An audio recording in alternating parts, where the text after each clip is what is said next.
राहुल गांधी और अखिलेश यादव ने मोदी सरकार को पिलाया पानी। लोकसभा 2024 के रिजल्ट आने से पहले जब एग्जिट पोल के विषय में अनाउंस किया जा रहा था तो उस समय कहा जा रहा था कि बीजेपी पूर्ण बहुमत की सरकार बनाने में कामयाब रहेगी। बीजेपी ने राम मंदिर के बनने को काफी भुनाने का प्रयास किया, परंतु अयोध्या से ही बीजेपी अपनी सीट हार गई।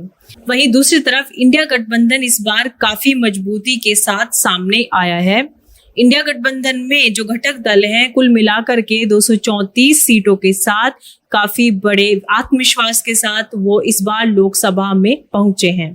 वहीं दूसरी तरफ बीजेपी के जो गठबंधन है यानी कि एनडीए घटक दल ने टोटल कुल मिलाकर के 292 सीटें हासिल की हैं, जिसमें बीजेपी 240 सीटों पर इस बार सिमट गई है। जैसे ही लोकसभा 2024 के नतीजे सामने आते हैं उसके तुरंत बाद इंडिया गठबंधन के नेता जैसे कि राहुल गांधी और अखिलेश यादव का जो आत्मविश्वास है वो देखने के काबिल रहा है। समाजवादी पार्टी ने इस लोकसभा चुनाव में अपने अभी तक के सभी रिकॉर्ड तोड़ दिए हैं।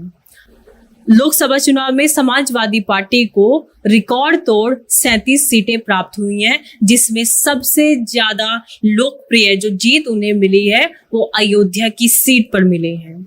अयोध्या की सीट पर जीतने वाले सांसद अवधेश प्रसाद जी इस बार पहली बार संसद की कार्यवाही का हिस्सा बनेंगे।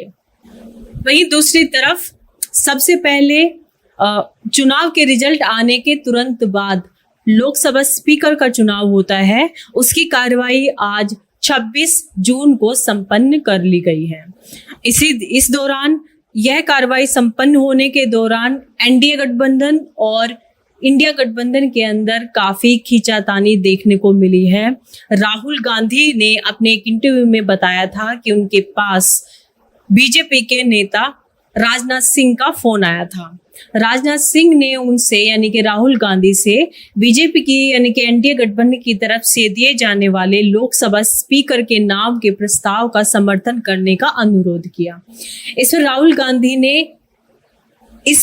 राहुल गांधी ने राजनाथ सिंह से बात करते हुए कहा कि यदि बीजेपी अपनी पसंद का लोकसभा स्पीकर यानी कि ओम बिरला को स्पीकर बनाना चाहती है तो साथ ही उन्हें डिप्टी स्पीकर का जो पद है वो सत्ता विपक्ष यानी कि इंडिया गठबंधन को देना होगा।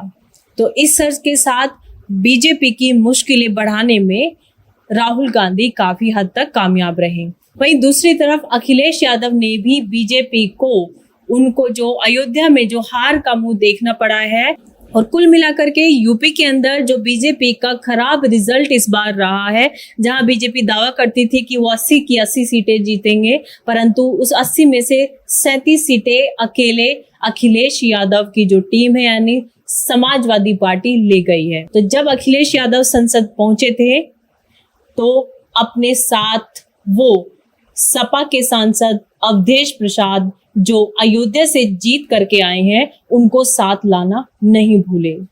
अखिलेश यादव एक तरफ हाथ में संविधान की प्रति लिए हुए आए थे, दूसरे हाथ में उन्होंने अवधेश प्रसाद यानी कि अयोध्या के सांसद का हाथ पकड़े हुए वो सदन के अंदर पहुंचे। इतना ही नहीं, उन्होंने अवधेश प्रसाद को अपनी बगल वाली सीट पर बैठाया।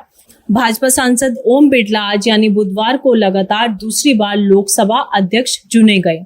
प्रधानमंत्री नरेंद्र मोदी ने ओम बिरला के नाम का प्रस्ताव सदन में रखा था तो वहां मौजूद सदन के सदस्यों ने उन्हें ध्वनि मत से लोकसभा अध्यक्ष चुन लिया गया। इसके बाद प्रधानमंत्री मोदी और कांग्रेस नेता राहुल गांधी ओम बिरला को उनके आसन तक लेकर के गए। भाजपा नेता ओम बिरला दूसरी बार लोकसभा अध्यक्ष बनने वाले नेता बलराम जाखड़, जीएम बालयोगी और पीए संगमा की सूची में शामिल हो गए हैं। अगर ओम बिरला अपना दूसरा कार्यकाल पूरा कर लेते हैं तो वह बलराम जाखड़ के बाद ऐसा करने वाले दूसरे नेता बन जाएंगे। इंडिया गठबंधन की तरफ से इस बार राहुल गांधी और अखिलेश यादव ने बहुत महत्वपूर्ण भूमिका निभाई है कि मैं जिस सदन को छोड़कर आया हूं उसकी कुर्सी बहुत ऊंची है।